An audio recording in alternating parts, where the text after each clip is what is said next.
Video শুরুতেই আজকে তোমাদের কাছ থেকে আমি 3টে জিনিস চাইবো। লাইক, কমেন্ট আর শেয়ার। প্লিজ প্লিজ প্লিজ আমার চ্যানেলটিকে যারা এখনো সাবস্ক্রাইব করোনি সাবস্ক্রাইব করে দিও আর লাইক, কমেন্ট আর share. Friends, good afternoon. Happy morning Basantapur চ্যানেলে তোমাদের সবাইকে স্বাগত। আমার আরেকটা নতুন ভিডিওতে তোমাদেরকে আমি ওয়েলকাম জানালাম। আর আজকে বাইরে উঠোনেই আমরা রান্নাঘর বানিয়ে নিয়েছি, এই কিচেন থেকেই তোমাদেরকে ওয়েলকাম জানালাম। আর আজকে একটা পিঠের রেসিপি নিয়ে তোমাদের সামনে আমরা হাজির হয়ে গেছি, আমরা দুই যা মিলে। দেখো, পিঠের রেসিপি আজকে বানাবো চিতই পিঠে। তাই জন্য ভাবলাম চলো তোমাদের সাথে আজকের এই পিঠের রেসিপিটা শেয়ার করি। প্রথমে আমি চাল ভিজিয়ে রেখেছিলাম, সিদ্ধ চাল ভিজিয়ে রেখেছিলাম আগের দিন রাত্রে। সারা রাত ভিজেছে, পরের দিন এতক্ষণ পর্যন্ত ভিজেছে। এখন বাজে বিকেল 3টে, সাড়ে 3টে হবে। এখন থেকেই আমরা বসে গেছি। এখন আমি মিক্সারে দিয়ে এটা একটা ব্যাটার করে নিয়ে চলে এসেছি। সেটা গামলায় ঢেলে নিয়েছি, তার মধ্যে দিয়েছি সুজি, দিয়েছি একটু ময়দা, দিয়েছি আর অল্প একটু লবণ। এটা দিয়ে ব্যাটারটাকে ভালো করে অনেকক্ষণ ধরে ব্যাটারটাকে আমরা ফেটিয়ে ফেটিয়ে, এই যে দেখতে পাচ্ছ, এটা যত ফেটাবে তত ব্যাটার মানে পিঠেগুলো ফুলবে আর খেতেও নরম হবে। ব্যাটারটা ভালো করে বানাচ্ছি। তার মধ্যে ওকে আমি বললাম তুমি তাহলে উনুনটা ধরিয়ে নাও। আর দেখতে পাচ্ছ আজকে আমরা এখানে একটা উনুন বানিয়ে নিয়েছি। কি দিয়ে বলো তো? ইট দিয়ে। যেহেতু এখন পৌষ মাসে মাটি খুঁড়তে নেই, শাশুড়িমা বারণ করলো, তাই জন্য আমরা বললাম তাহলে চলো ইট দিয়েই বানিয়ে নিই। অনেক পাতা টাতা আছে, আজকে বাইরে বসেই পিঠে বানাবো। পিকনিক পিকনিক মনে হচ্ছে যেন আমরা পিকনিক করছি। দেখতে পাচ্ছ ব্যাটারটা অনেকক্ষণ ধরে ফাটানোর পরে তারপরে একটু সাদা তেল দিয়ে দিলাম 1 হাতা মতন। ব্যাটারটা যেরকম সেই আন্দাজেই কিন্তু তোমরাও দেবে। আর সুজি টুজি যেরকম তোমরা খাবে সেরকমই দেবে। ব্যাটারটা পুরো রেডি হয়ে গেছে। এই যে 10 থেকে 15 মিনিট ব্যাটারটাকে ঢেকে রেখে দিয়েছিলাম। এদিকে ঢেকে রেখে দিয়ে উনুনটা ধরানো হয়ে গেছে। ধরানোর পরে একটু তেল দিয়ে দিচ্ছে ও।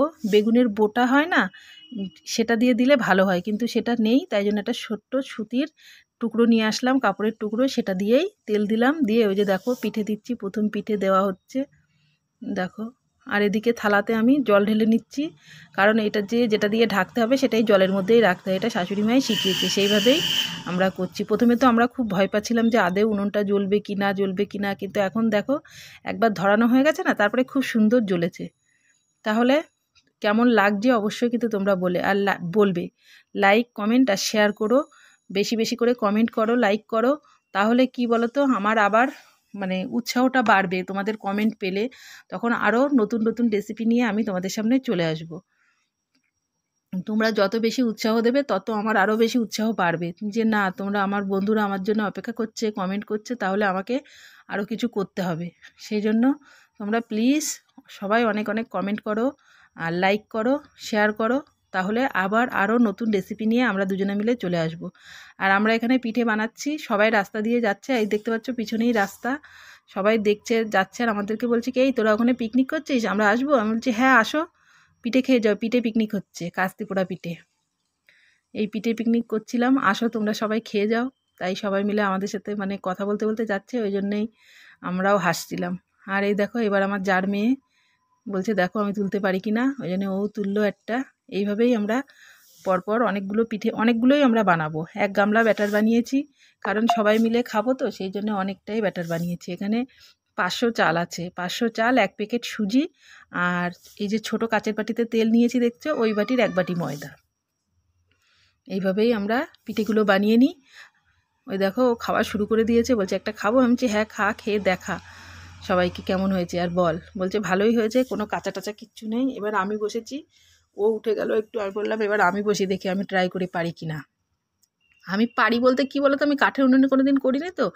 আগের বার গ্যাসে করেছিলাম, কিন্তু গ্যাসে করলে কি হয়, অনেকটা গ্যাস পড়ে। দেখতে পাচ্ছ কতগুলো পিঠে হয়ে গেছে, অনেকগুলোই হয়ে গেছে, 4-5 খোলা হয়ে গেছে, এখনও 4-5 খোলা হবে।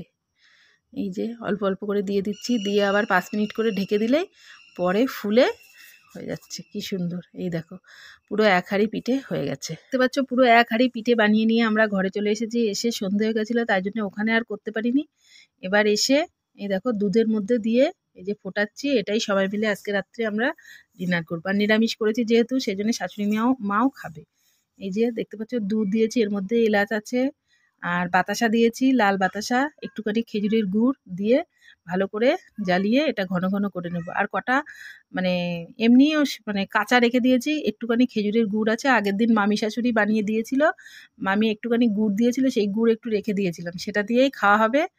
কটা কাঁচাও রেখে দিয়েছি, সেটা তোমাদেরকে পরে আবার দেখাচ্ছি। তাহলে চলো, ভালো লাগলে লাইক, কমেন্ট আর শেয়ার। টাটা।